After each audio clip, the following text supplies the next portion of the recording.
All right, let's watch If There Is No God, Murder Isn't Wrong. Do you believe that good and evil exist? The answer to this question separates Judeo-Christian values from secular values. No, I would reject the dichotomy between Judeo-Christian values and secular values. Religious Jews and Christians can believe or not believe many of the same things as secular people and vice versa. Let me offer the clearest possible example. Murder. Is murder wrong? Is it evil? Are wrongness and evil different things? Is evil a more intense version of wrong?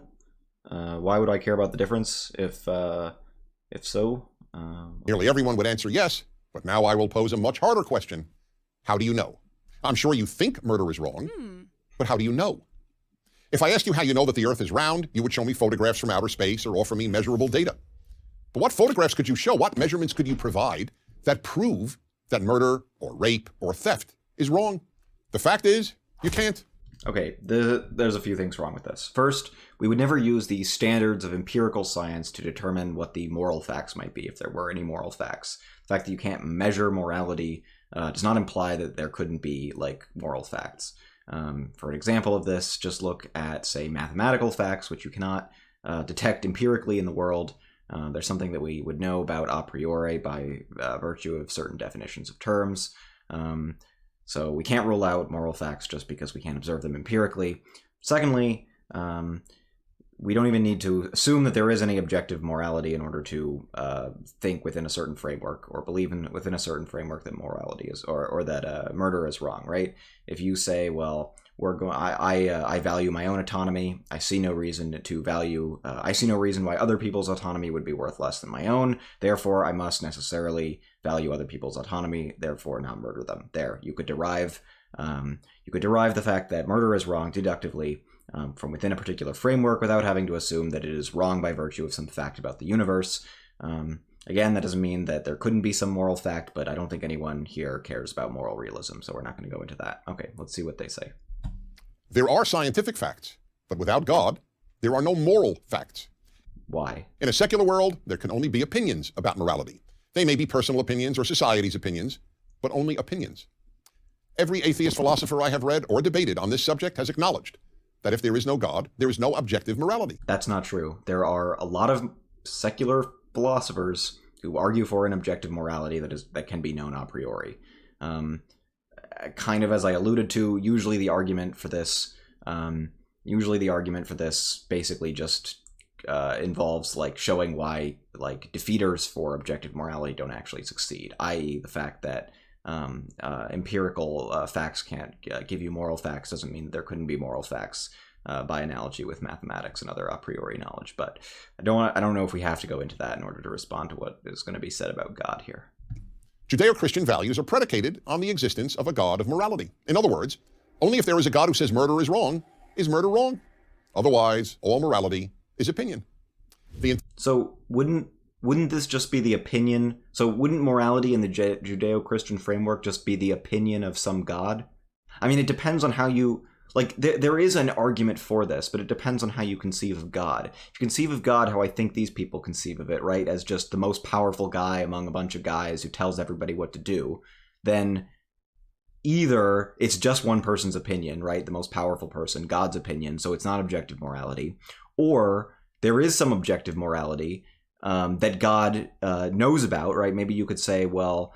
the reason we could know about an objective morality through God is because if God is omniscient and there are moral facts, God must therefore know about the moral facts.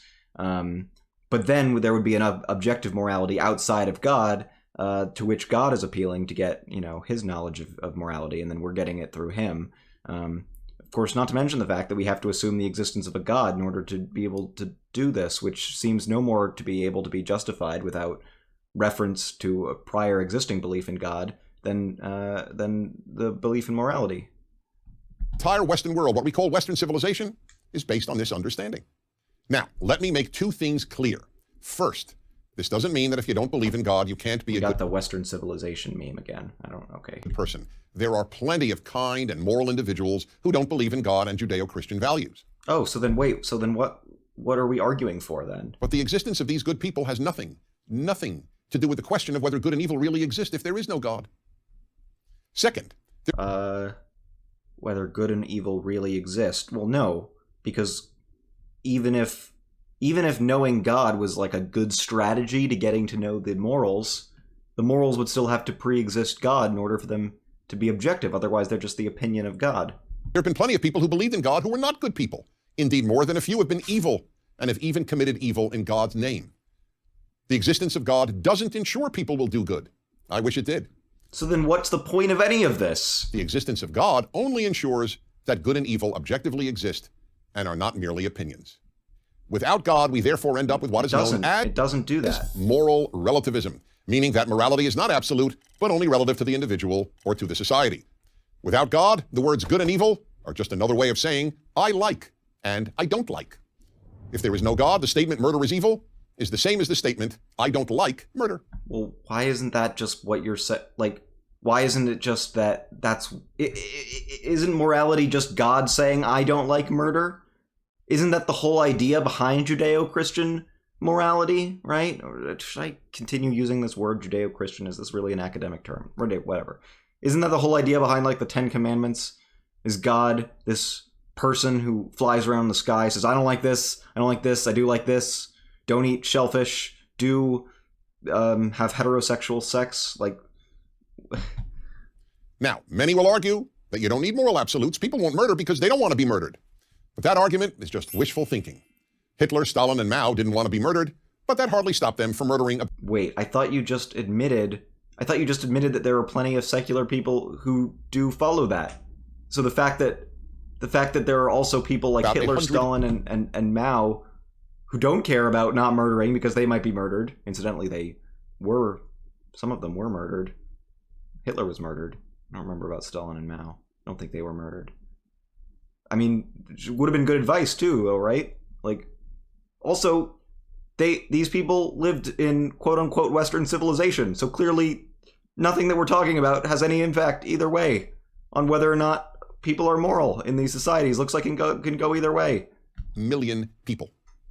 It is not a coincidence that the rejection of Judeo-Christian values in the Western world by Nazism and communism led to...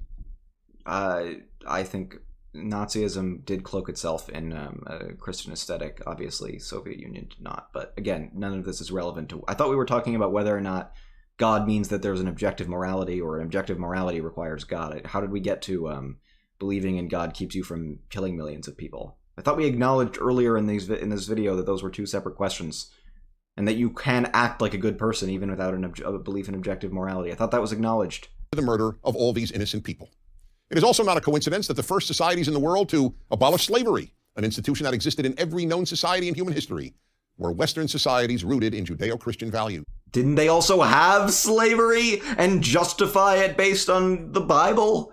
Didn't people draw passages from the Bible that seemed to support the idea that black people were inferior, or at least they interpreted it that way?